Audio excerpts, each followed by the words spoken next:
What's up guys, welcome back to the channel. Since the last video, a lot has changed. You can see we got the motor thrown back in here. I got the gas tank all mocked up. And then you just seen probably a short edit. We got the axle back in the truck. Last episode, we ended off with dropping everything off at the powder coat shop, getting back here, unloading the frame off the trailer, and then just getting it like set up right in the garage. I needed to make sure it didn't hit the garage door when the cherry picker was above it, because the height of the cherry picker was probably eye level with that thing. I just scooted over a couple inches, but after that it was pretty smooth sailing. Honestly, a frame off isn't as hard as I thought it would be.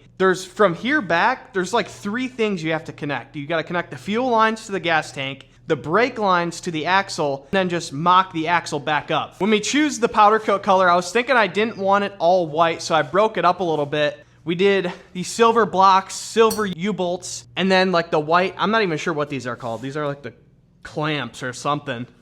But I feel like we did pretty good breaking it up. But the main focus of today's video is getting the lift kit on. I didn't even show you guys before we got it powder coated. This is a 7 to 9 inch McGoy's lift. It's the SS style, so it's got like, you can see, I'll explain it here. They got overlays inside of here. On the regular McGoy's kits, those don't come on them. So if you guys know anything about powder coating, you have to make sure all the bushings and everything are out of the control arms. I had 2 other ones for the torsion bars I had to beat out. It was not fun. If I've learned anything throughout this process, it's that bushings are the biggest pain in the ass ever. I don't even want to touch them for 10 years now. Now that that's over with, we are on to the good stuff. We can finally start throwing the lift kit on it. I didn't end up showing you guys in the last video, but we did get some track bars from LGRK Fab. We went over to their shop in the last video and had them talk about it a little bit. These turned out absolutely amazing. We did them the same color as the frame. And then I broke it up a little bit with like the spindles, the upper control arms. I think we did a good job, because if you think about it, look at the face of the frame. If we were to do that faceplate silver, I think it would kind of clash a little bit. Whereas we did it white, it'll blend right in with the frame. But enough talking. The focus of today's video is getting the lift kit on it. So let's go ahead, start throwing her on. Beautiful McGoy's lift. I should probably grab a towel, actually. I don't want to set that down. You ever used these before? Dude, they dry off cars instantly.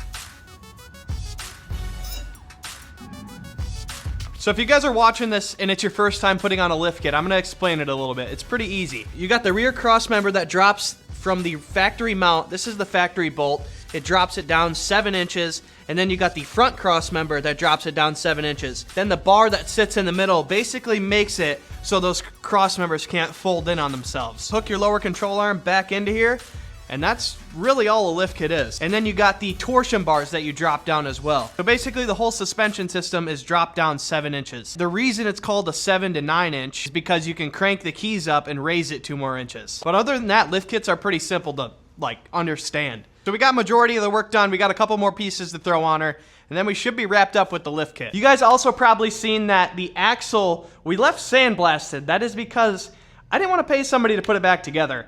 I made a little clip on TikTok about how much it would have cost and everything. My buddy, you guys know Riddler, he actually just paid somebody $800 to put his axle back together. I'd rather spend that $800 on something else with the truck. So what we did, the smart option, I guess, I tried to do it budget friendly for a little video. I could have used automotive paint, but tractor paint is supposed to be really durable. So what we did is I bought a $15 Harbor Freight gun, bought some $20 tractor paint, and painted my axle. This is single stage paint as well. This isn't like your typical, you spray primer, base, clear. This is primer, the base, clear are together, so it's 2 steps instead of 3. I'd say it's got a pretty good gloss to it for single stage paint. I'm happy with it, and it matches the frame actually pretty good. I was talking about bushings. The hardest bushings to get out were the lower control arms. The torsion bars came out of the lower control arms fine. You guys seen that in a previous video. So what I decided to do with those is order brand new ones, have him sandblast them, and then I just masked off the bushings, painted the control arms, because I couldn't get them out. I gave up. So normally, like something on the cat eye, the bottom ball joints are just pressed in.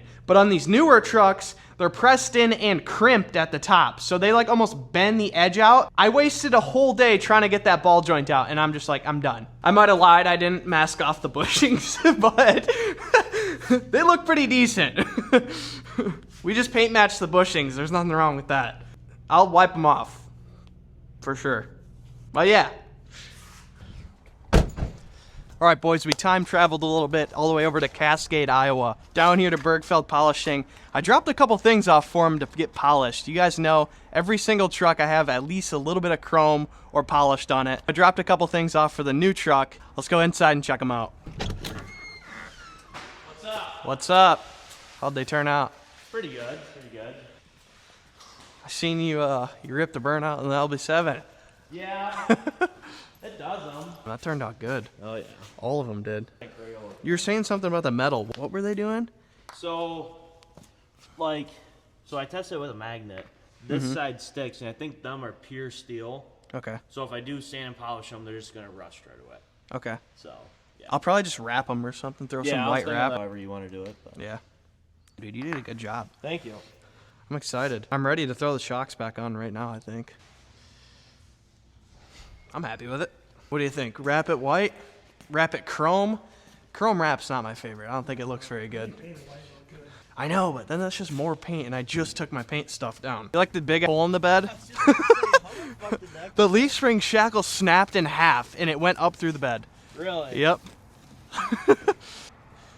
It was, I was on the interstate too, so it was fun. So I planned a little 2-stop trip today. Just picked up all the shocks and everything, drive shaft.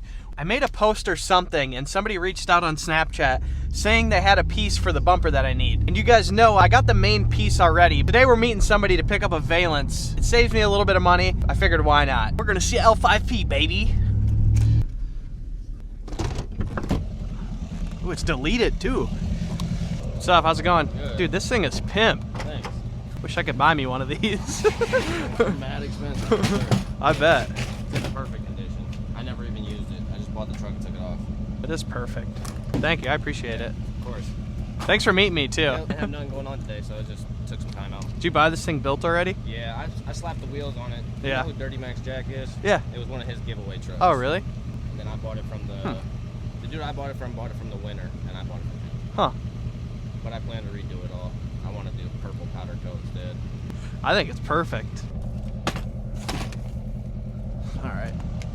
All right, we got home from our 4-hour road trip. I want to take a second to address what he said when we picked up these shocks. So apparently this piece of the shock was able to be polished, but this is apparently made out of a different metal or something. Will said he took a magnet to this piece, it stuck, and it didn't stick to this piece. I'm not gonna lie, I'm not trying to have like almost 5 different colors on the truck. There will be black, chrome, white, silver. I guess that's 4. I want to try and keep it all 3 colors. Silver, chrome, and white. So what I did is I ordered just a vinyl wrap off of Amazon. It got here overnight, and we're gonna wrap this piece silver. Now with that being silver, that means there's this black piece, and then the clamp that holds the reservoir and the actual shock together. Me being extra, on the way home, I looked up to see if there were silver ones of these that I could buy. I found a set. They're 30 bucks for 4, I believe. So we got those coming later this week. We don't have to use these black ones. These are good quality, but I'm just not a fan of the black.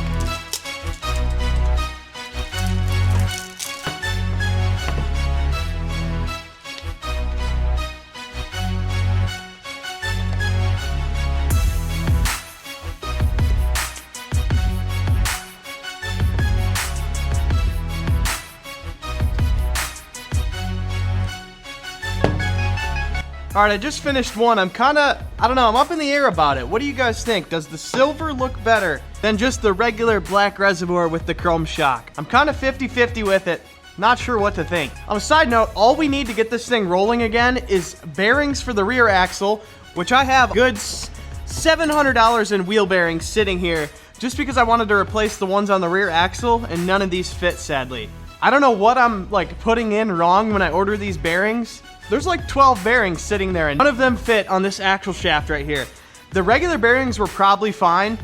I just kind of wanted to do a preventative thing and replace the bearings anyway because I had them off. Probably shouldn't have because I got myself into this situation, but it's gonna be nice when they're replaced. If any of you know anything about axles and you know what bearings these things take, it's an AAM 11.5 14 bolt axle. For some reason when I put that in, they send me the wrong bearings. I'm super confused about it, don't know what to do. But the rear end, once we get those bearings in, that'll pretty much be a roller and ready to go. The front end, we need to put the upper control arms, the shocks, and then the spindles on, and then that'll be a roller as well. Then once everything's wrapped up on this thing, we can go ahead and start the motor mods. I actually released a little clip on TikTok of the first motor mod we're doing. It's gonna be a CP3 conversion. We got it already. We can start on it once this thing's a roller. We're moving pretty quick, I'd say. For a full frame off, I mean, I think we're 3 or 4 weeks into doing this whole thing. Now, if I really wanted to, I could have strung this thing out for months on end. It's a lot of work to get done in a month or two. And you're probably wondering, why am I working so fast on this? Actually, me and kind of the guys over at HSP gave myself a deadline on soft revealing this thing at FP Truck Fest on March 13th, which is about 4 weeks away.